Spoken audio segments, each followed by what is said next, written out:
Hello नमस्ते सम्पूर्णमा म पारस पाण्डे आज फेरि तपाईँहरू समक्षमा एउटा सानो भिडियो लिएर आएको छु। भिडियो खासै अरू केही पनि होइन, म चाहिँ आज ड्युटीको समयमा चाहिँ अर्डर पुऱ्याउन आउँदाखेरि चाहिँ आज एउटा रमाइलो ठाउँमा आइपुगेको छु क्या। अनि त्यही भएर चाहिँ मलाई भिडियो बनाउनु मन लागिहाल्यो। अनि देश छोडेर आएको पनि 6-7 महिना भइसक्यो होइन।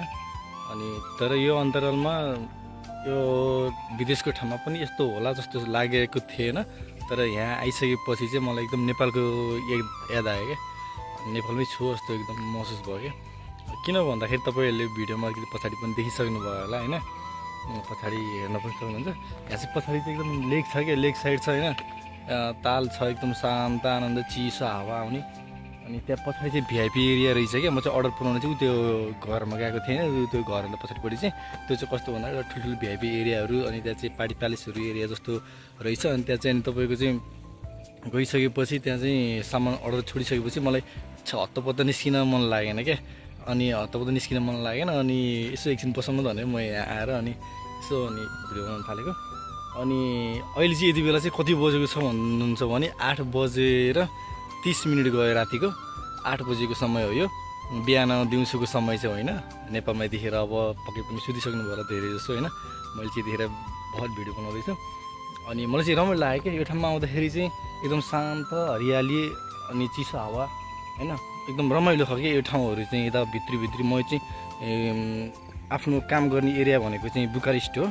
बुकारेस्टबाट चाहिँ 12 किलोमिटर भित्र चाहिँ आउट अफ बुकारेस्ट छु अहिले चाहिँ। अनि हेर्नु कस्तो रमाइलो छ कि एकदम शान्त, पानी पनि सफा छ, अलिअलि फोहोर त भइहाल्छ नि जङ्गलको बिचमा। अनि यता पाहाडहरू पनि छ कि, त्यो पाहाडहरू इलाका छैन। अनि पाहाडमाथि जान पाइन्छ कि पाइँदैन त्यो चाहिँ मलाई थाहा छैन, तर जान पाएको भए एकदम रमाइलो पनि हुन्थ्यो होला। उता माथि यता घरहरू पनि छ, अलिक पातलो छ यो एरियामा चाहिँ। अनि अरू ठाउँमा जाने भने चाहिँ अलिक भित्र भए पनि घरहरू चाहिँ टनै पनि हुन्छ र रमाइलो पनि, बस्न पनि एकदम शान्त राम्रो ठाउँहरू हुन्छ कि। यहाँको मान्छेहरू प्रायः जस्तो शान्त यस्तै भित्र आएर बस्न खोज्छन् कि, भित्र झाउझुमा अलि रमाउनु खोज्दैन कोही पनि। अनि अर्डर लिएर आउँदाखेरि कहिले काहीँ यस्तो ठाउँहरूमा पुगिन्छ। अनि यस्तो ठाउँमा आइपुग्दाखेरि चाहिँ मलाई एकदम रमाइलो लाग्छ क्या। यस्तो शान्त ठाउँहरू चाहिँ एकदम आनन्द लाग्छ होइन। अनि यहाँ आज आइपुगेको थिएँ। अनि आइपुगेको बेलामा चाहिँ यसो भिडियो बनाएको। अब आज फेरि मौसम पनि कस्तो एकदम अनुकूल छ क्या, चिसो तातो छ। गर्मी दिनभरि गर्मी भइरहेको, अहिले बादल लगाइरहेको छ। कतिखेर पानी पर्छ त्यो पनि थाहा छैन, एकदम बादल कतिखेर झर्छ थाहा छैन। यो पर्खालले गर्दा अलिकति घेरेको छ, त्यो भित्र जङ्गलको एरिया रहेछ। म जङ्गल हुँदै आएको, अब जाने बेला हुँदैछ, अब टाइम पनि हुन लाग्यो।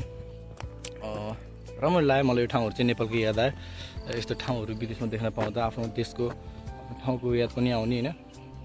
त्यही भएर चाहिँ खुसी लाग्यो है। यस्तो भिडियोहरू फेरि पनि लिएर आउँछु, फेरि पनि देखाउँदै गर्छु। यस्तो ठाउँमा पुग्दाखेरि नयाँ ठाउँहरू, रोमानियाभित्र पनि यस्तो ठाउँ रहेछ भनेर पक्कै पनि म देखाउनेछु, प्रयास गर्नेछु। र मेरो भिडियोलाई हेरेर लाइक गर्नुहुन्छ, सेयर गर्नुहुन्छ र मन पराइदिनुहुन्छ भन्ने आशा पनि गर्दछु। अहिलेको लागि चाहिँ बाई है गाइस, बाई, गुड नाइट।